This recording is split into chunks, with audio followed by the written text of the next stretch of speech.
In the quiet college town of Eugene, Oregon, summer crept in slowly, transforming its vibrant student streets into near silence. For most college students, it was a time of relaxation, a break from the rigor of academic life. But for Lauren Rivers, a 20-year-old sociology major at the University of Oregon, the summer of 2002 wasn't just about freedom. Lauren had stayed back, taking a part-time job at Forest Pines, a mid-range apartment complex on the outskirts of town. The work wasn't demanding basic maintenance, cleaning empty units, and handling minor administrative tasks. It was quiet, isolated, perfect for the reflective and introverted Lauren, who enjoyed the solitary time it provided.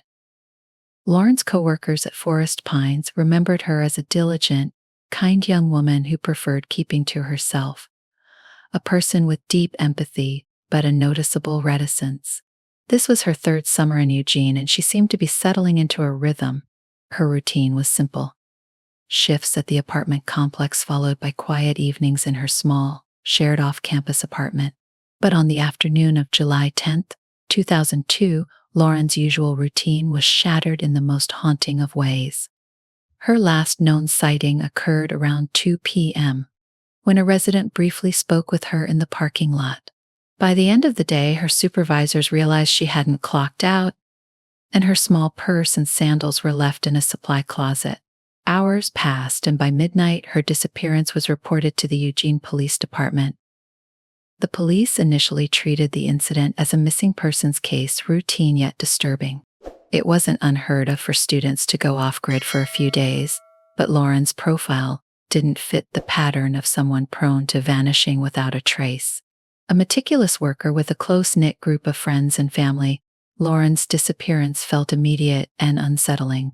The empty apartment complex, the abandoned sandals, her personal belongings left behind, all painted an ominous picture. Investigators combed through Lauren's known associations, piecing together fragments of her life, but there were few leads. With no signs of struggle and no surveillance footage, the case stalled almost as soon as it started. Lauren's parents arrived from their home in Salem, Oregon, devastated and determined to help. As the days stretched into weeks, missing person posters with Lauren's smiling face peppered the town. Search parties, organized by local students and community members, scoured nearby trails and wooded areas, but they turned up nothing. Eugene police faced mounting pressure, but Lauren's case seemed locked in an agonizing limbo. Investigators broadened their search, looking into potential connections with other unsolved disappearances, hoping for a lead, even a glimmer of information that might steer the case toward answers. Nearly 2 months after her disappearance, an unsettling discovery surfaced. In Arizona, police had opened a cold case file on a disturbing assault that bore an eerie resemblance to Lauren's case. It involved a suspect with a sinister reputation, Mark Williams, a man previously implicated in several assaults across multiple states. Mark Williams had a dark history that spread across state lines, casting a wide shadow over communities wherever he went. A former handyman, he had drifted across Arizona, Nevada, and Oregon, leaving behind a trail of complaints, suspicions, and accusations. Despite this, a lack of concrete evidence had allowed him to evade serious charges, leaving only rumors and fear in his wake. His criminal record painted a disturbing pattern.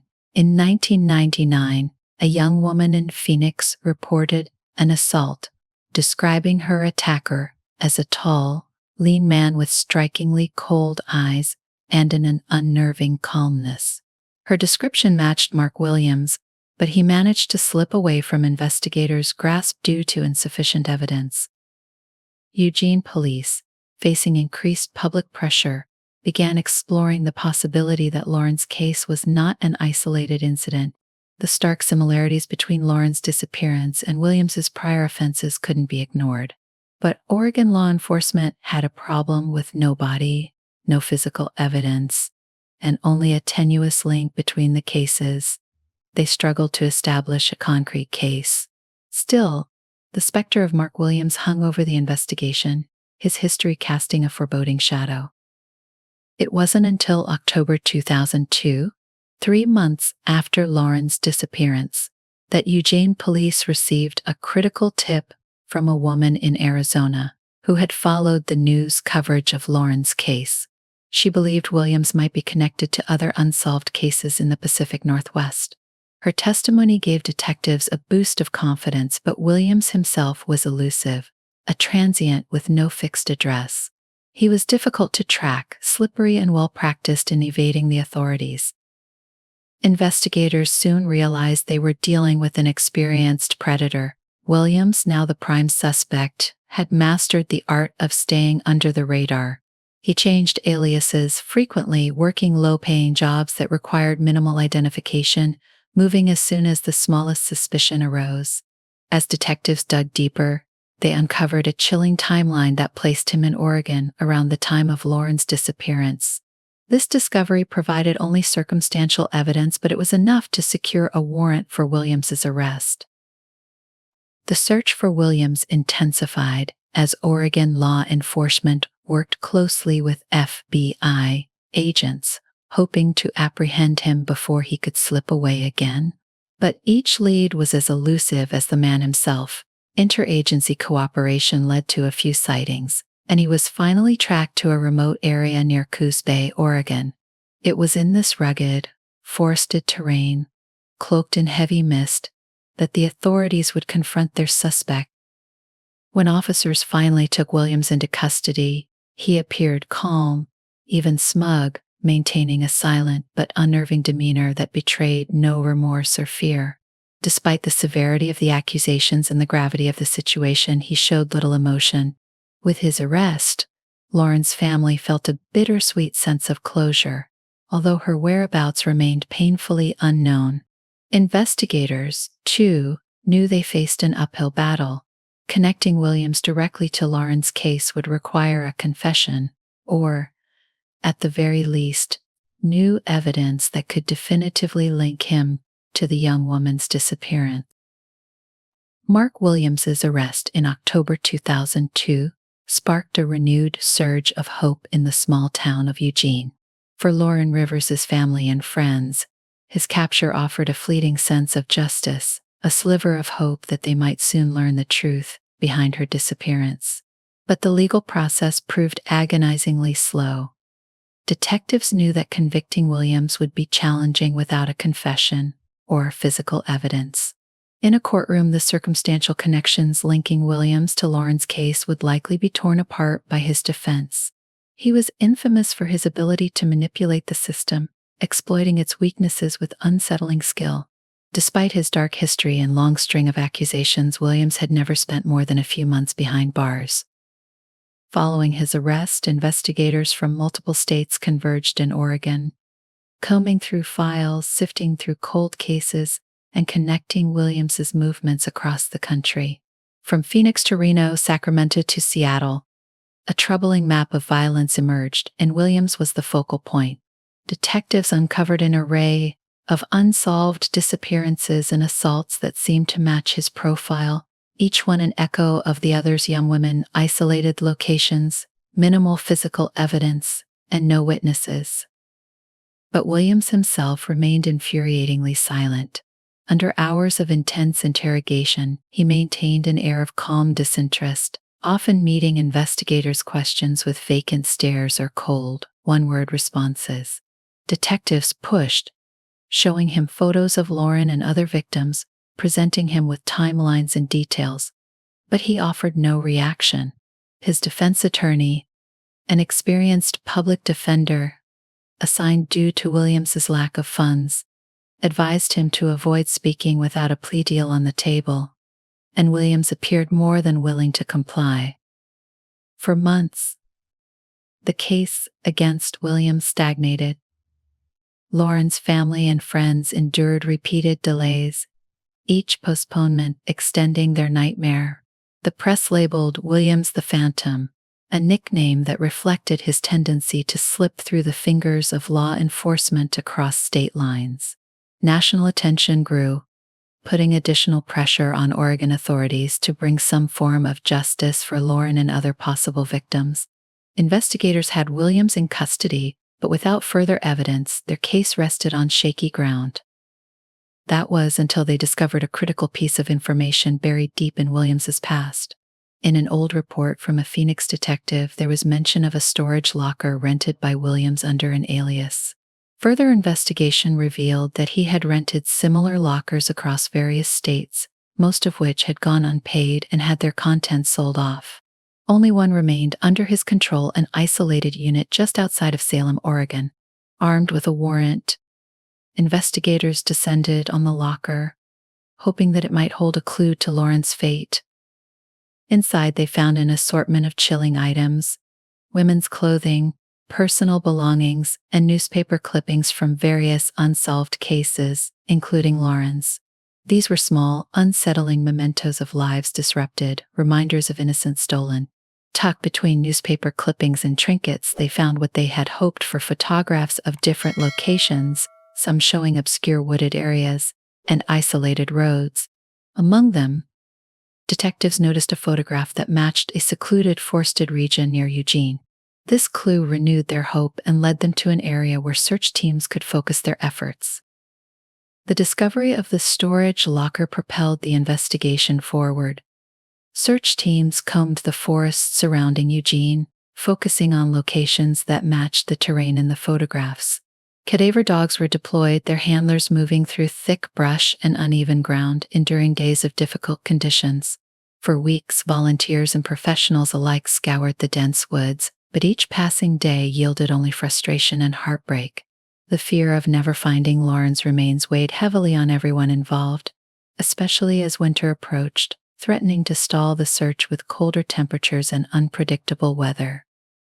Yet, the locker had produced one more critical lead: a small key with no markings, likely belonging to a local building or abandoned structure.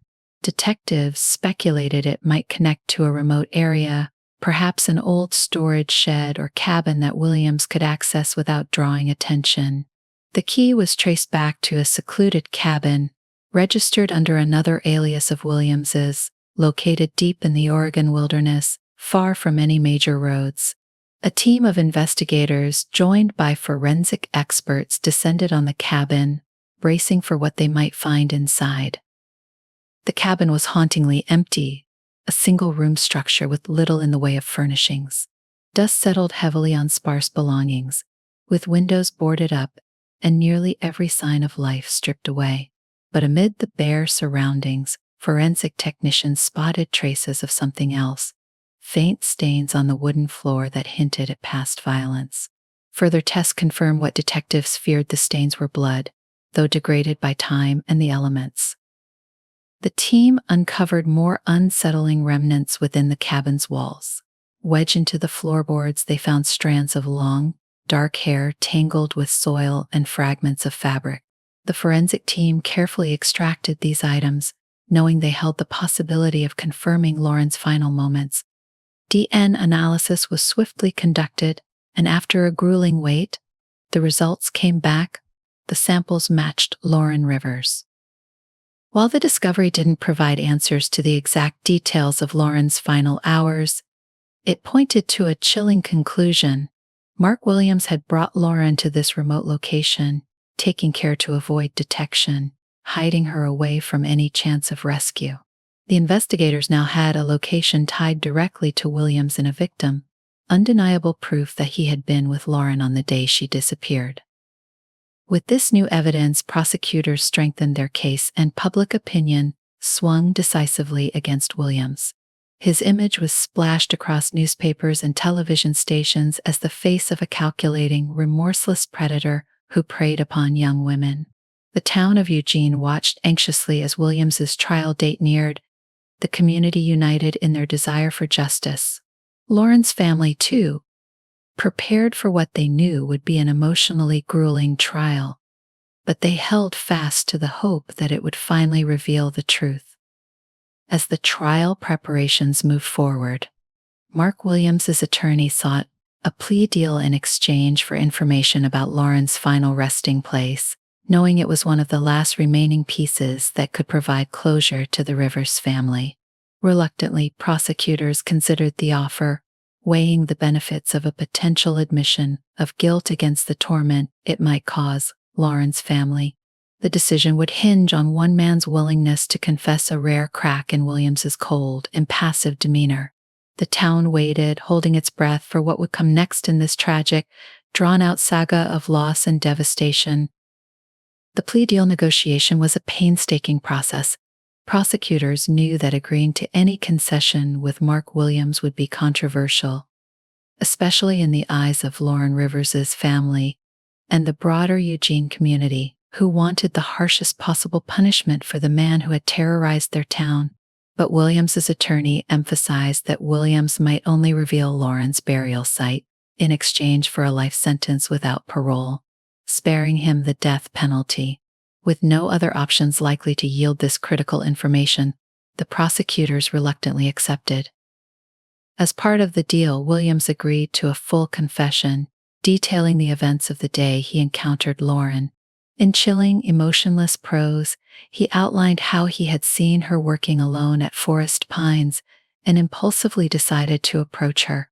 Detectives listened in silence as he described coaxing her toward his truck with a fabricated story about a broken faucet in one of the vacant units he claimed he needed help with. Once they were close, he'd grabbed her, immobilized her, and forced her into his vehicle. From there, he drove miles into the isolated wilderness near Eugene, eventually reaching the remote cabin, his hidden base for such horrific act. Williams showed no remorse, recounting his actions as if they were a mundane list of chores. He described the hours he kept her in that cabin and the terrifying silence of the Oregon woods that surrounded them. He detailed how he'd removed all identifying belongings, burying them deep in a nearby ravine. Detectives struggled to hold back their emotions as they listened to the terrible details of Lauren's last hours, anger and sorrow swirling in equal measure. In the final segment of his confession, Williams offered to lead authorities to the precise burial spot he had chosen in the woods, a place he had long considered impenetrable, forever hidden. The next morning, under strict security, Williams was transported to the site he described, a forested area just outside of Eugene. A phalanx of police vehicles and forensics teams followed closely behind, all hoping this would finally bring closure to Lauren's family and community. When they arrived, Williams walked them through a labyrinth of trails, dense with undergrowth and thick tree cover, before stopping at an inconspicuous patch of land under a towering pine. With a cold certainty, he pointed down to the ground and said, "Here." Forensic teams moved swiftly, beginning a meticulous dig in the spot Williams indicated. Hours passed as they unearthed layer after layer of soil, working carefully to ensure nothing was disturbed beyond recovery. As dusk settled over the forest, the digging team uncovered a shallow grave, wrapped in the tattered remains of her summer work uniform, partially preserved by the forest's dense cover were Lauren's remains. The site was silent save for the muffled sounds of shovels and brushes, the raw weight of the discovery sinking into everyone present. The forensic confirmation of her identity brought mixed relief and sorrow to Lauren's family, who now had an answer to their months of agonizing questions, but were also forced to confront the brutal reality of her final moments. After so long, Lauren could finally be laid to rest, but the community was forever marked by her loss.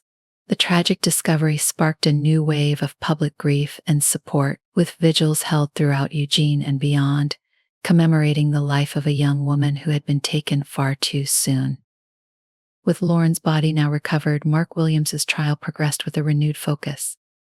The state's case was airtight, bolstered by Williams's detailed confession, the DNA evidence found in the cabin, and Lauren's remains. Her family sat through each day of the trial, listening to Williams's chilling testimony with a strength that inspired the townspeople, who rallied around them in support. Lauren's mother, Sarah Rivers, attended every session, a stoic figure who had fought tirelessly for her daughter's justice and dignity.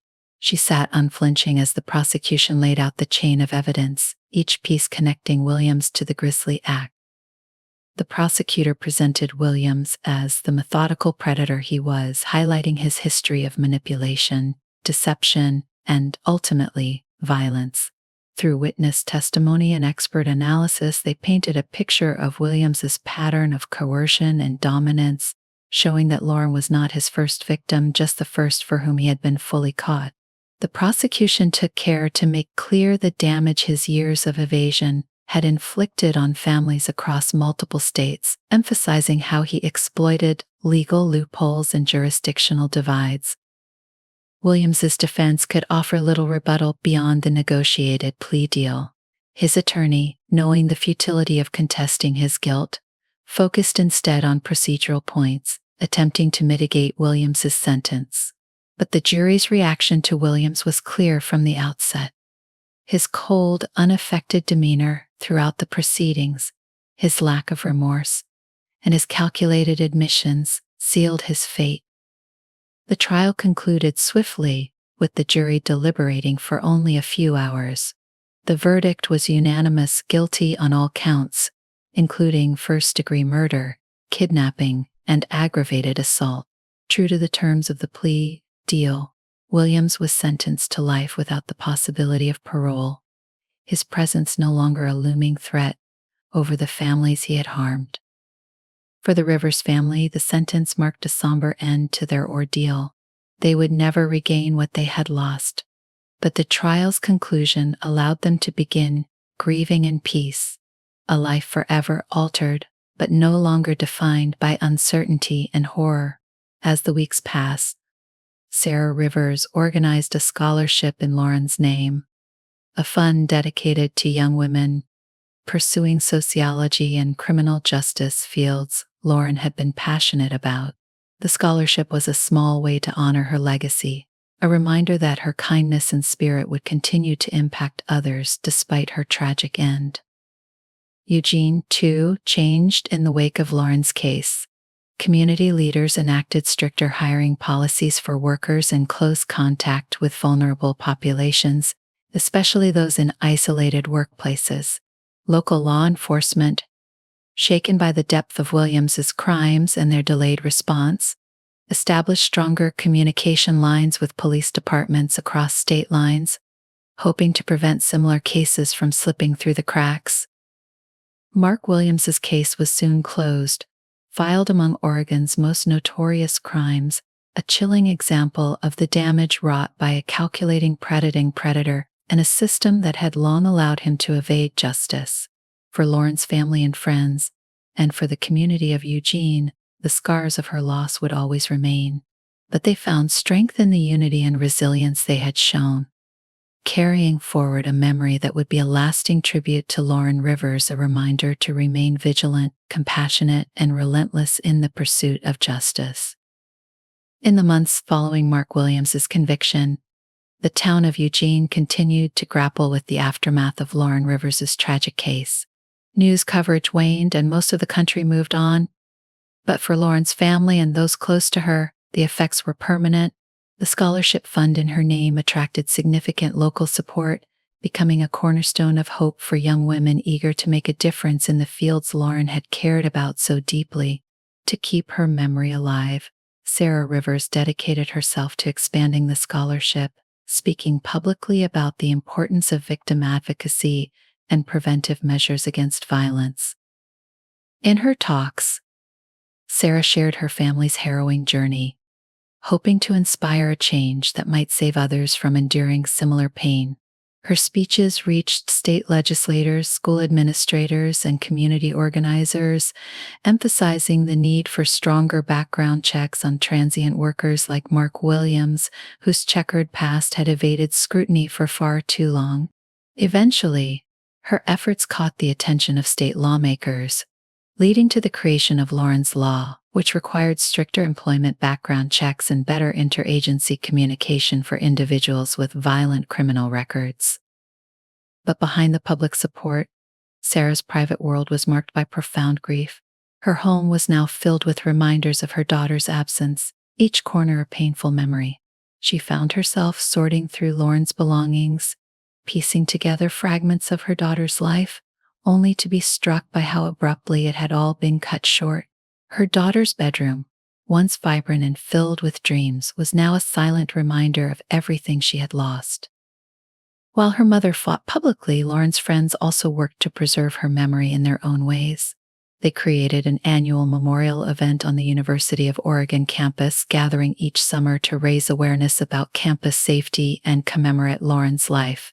Students and faculty spoke about her kindness, her dedication, and her unfulfilled potential.